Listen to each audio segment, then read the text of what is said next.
This is the age of darkness for the capital market investors in Bangladesh. Market একদিকে free ফল করছে, অন্যদিকে huge liquidation হচ্ছে। Market যত বেশি নিচে যাচ্ছে, মার্জিন বিনিয়োগকারী কিংবা ট্রেডাররা তত বেশি ফোর্স সেল কিংবা ফিয়ার সেলের শিকার হচ্ছে। এটাকে বলা যায় ডেথ স্পাইরাল। এমন একটি অবস্থা, যখনই প্রাইস ড্রপ করছে তখন লিকুইডেশন বাড়ছে, ফোর্স সেলে অনেকে নতুন করে পড়ছে, এতে আবারও সেল প্রেশার চলে আসে মার্কেটে, ফলাফল আবারও প্রাইস ড্রপ। মার্কেট এই সাইকেল থেকে বের হতে পারছে না। কারণগুলো আমরা সবাই কম বেশি জানি। আজকে আর নতুন করে আমরা এই বিষয়গুলো নিয়ে আলোচনা করব না।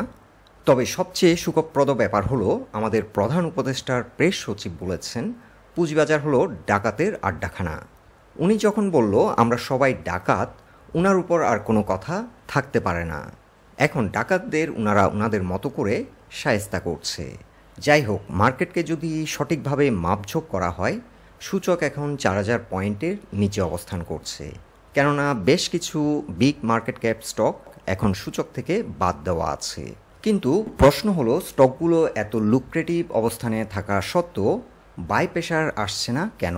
এর অনেকগুলো কারণ রয়েছে। তন্মধ্যে একটি উল্লেখযোগ্য কারণ হলো, স্মার্ট মানি এখন সাইডওয়েতে অবস্থান করছে মূলত আমাদের নীতি নির্ধারণী মহলের কারণে। এর মধ্যে বড় ফান্ডগুলো যে একেবারেই ইনঅ্যাক্টিভ তা নয়। বড় বিনিয়োগকারীরা লং টার্ম চিন্তাভাবনা করে শেয়ার বাই করছে, মূলত যাদের 2-4 বছরের জন্য ফান্ড আইডেল আছে। কিন্তু স্মার্ট মানি এখন অনেকটা ইনঅ্যাক্টিভ। তার কারণ হলো, তারা কুইক গেইন করার জন্যই মার্কেটে আসে।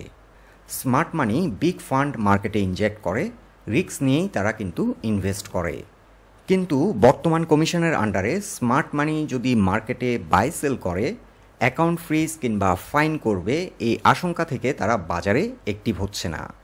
এখানে একটি বিষয় বুঝতে হবে, ক্যাপিটাল মার্কেটের মেইন অ্যাট্রাকশন হলো ক্যাপিটাল গেইন। আমেরিকান ক্যাপিটাল মার্কেটের বেস্ট পারফর্মিং কিছু স্টকের ডিভিডেন্ড ইল্ড আমি এখন তুলে ধরছি।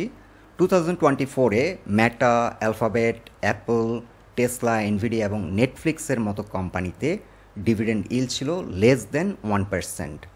অথচ এই কোম্পানিগুলোই কিন্তু বর্তমান ট্রেন্ডে আমেরিকান ক্যাপিটাল মার্কেটকে মুভ করায়।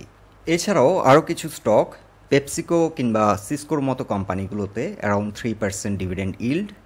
সো আমি মনে করি ক্যাপিটাল মার্কেটে 1%, 2% কিংবা 3% ডিভিডেন্ড গেইনের আশায় বিনিয়োগকারীরা ইনভেস্ট করে না। এখানে মূল অ্যাট্রাকশন হলো ক্যাপিটাল গেইন। এখন টেকনিক্যালি কিছু কিছু বিনিয়োগকারী যে কৌতূহল, মার্কেট বর্তমানে যে পয়েন্টে অবস্থান করছে 4637, এই পয়েন্ট থেকে মার্কেট ঘুরে দাঁড়াবে কিনা। লাস্ট মার্কেট আপডেটে আমরা জানিয়েছিলাম মার্কেট 4900 পয়েন্ট থেকে ঘুরে দাঁড়ানোর সম্ভাবনা রয়েছে। 4900 একটি টার্নিং পয়েন্ট হতে পারে, কিন্তু দুর্ভাগ্যবশত মার্কেট 4900 এই সাপোর্ট পয়েন্টটিকে রেসপেক্ট না করে এ মাসে একটা লং বিয়ারিশ ক্যান্ডেল আমরা দেখতে পাচ্ছি এবং মার্কেট ক্লোজ হলো 4637 পয়েন্টে। 4900 পয়েন্টে মার্কেটের জন্য একটি গুরুত্বপূর্ণ সাপোর্ট ছিল। এটি বেসিক্যালি ছিল একটি ট্রেন লাইন সাপোর্ট। আরও একটি বিষয় দেখাচ্ছি, এখানে একটি ট্রেন ক্রিয়েট হয়েছিল। এই ট্রেন লাইনটি ব্রেক করার পর মার্কেট কিন্তু অনেকটা ডাউন হয়েছিল এবং 3950 পয়েন্টে এসে সাপোর্ট নিয়েছিল। এখন টেকনিক্যালি মার্কেটের একটি সাপোর্ট হচ্ছে 4547, এখানে পিভট পয়েন্ট লেভেলে সাপোর্ট নাম্বার 2। এছাড়া ফিবোনাচি রিট্রেসমেন্ট চার্টে যদি আমরা মার্কেট সাপোর্ট দেখি, মার্কেটের সাপোর্ট এখন রয়েছে 4400 পয়েন্টে 78%-এর রিট্রেসমেন্ট সাইকেল। কিন্তু ইন্টারেস্টিংলি মার্কেটের ভলিউম এবং স্প্রেড যদি আমরা অ্যানালাইসিস করি, এখানে একটা ডিসক্রিপেন্সি আমরা দেখতে পাচ্ছি। লাস্ট টাইম মার্কেট 5200 থেকে প্রায় 800 পয়েন্টের মতো ডাউন হয়েছে, এখানে কিন্তু সেই অনুপাতে ভলিউম হয়নি। অর্থাৎ মার্কেটে যে একটা ডাউনওয়ার্ড মোমেন্টাম ক্রিয়েট হয়েছে, ভলিউম কিন্তু এটা রিপ্রেজেন্ট করছে না। অ্যাভারেজ থেকে লো ভলিউমে একটা হিউজ ডাউনওয়ার্ড মোমেন্টাম মার্কেটে আমরা দেখতে পাচ্ছি। এখানে কিন্তু একটা মার্কেট ডিসক্রিপেন্সি ক্রিয়েট হলো। আর টেকনিক্যালি মার্কেটে যে একটা ফান্ডামেন্টাল নেচার, বিহেভিয়ার কিংবা ফান্ডামেন্টাল প্যারামিটার মার্কেট যেভাবে ফলো করে, এখন কিন্তু মার্কেট সেভাবে বিহেভ করছে না। সো আমি মনে করি মার্কেটে যদি ইমিডিয়েটলি এখন একটা ফান্ড সাপোর্ট দেওয়া না হয়, মার্কেট ফার্দার আরও ডাউন হবে এবং সেক্ষেত্রে আমরা যে সাপোর্টগুলো মেনশন করেছি 4500 কিংবা 4400, এই সাপোর্টগুলো হয়তো রেসপেক্ট নাও করতে পারে।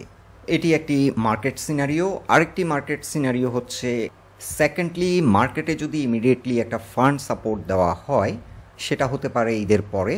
মার্কেট হয়তো কোনো একটি পয়েন্ট থেকে ঘুরে দাঁড়িয়ে তার যে ট্রেন্ড লাইন রেজিস্ট্যান্সটি রয়েছে এখন 4930 কিংবা 40 লেভেলে, এই ট্রেন্ড লাইন বরাবর এসে রেজিস্ট্যান্স ফেস করবে এবং মার্কেট যদি 4950-এর উপর ঘুরে দাঁড়াতে সক্ষম হয়, সেক্ষেত্রে মার্কেট স্ট্রং হবে এবং ভালো একটা মোমেন্টাম মার্কেটে ফর্ম করবে।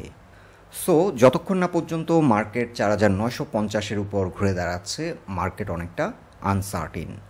আর মার্কেটের এই ধরনের একটি সার্কমস্টেন্সে ট্রেডিং না করে বরঞ্চ ডলার কস্ট অ্যাভারেজের মাধ্যমে হিস্ট্রিক্যালি যে স্টকগুলির ভালো পারফরমেন্স রয়েছে, ফান্ডামেন্টালি যে স্টকগুলি স্ট্রং, এই ধরনের স্টকগুলিতে গ্র্যাজুয়ালি ডলার কস্ট অ্যাভারেজের মাধ্যমে এন্ট্রি নেওয়াই হবে গুড ডিসিশন। বন্ধুরা, মার্কেট নিয়ে এটাই ছিল আজকের অবজারভেশন। আলোচনাটি যদি আপনাদের ভালো লেগে থাকে অবশ্যই পোস্টটিকে লাইক দিন, আর আমাদের সাথে থাকার জন্য আপনাদের অসংখ্য ধন্যবাদ।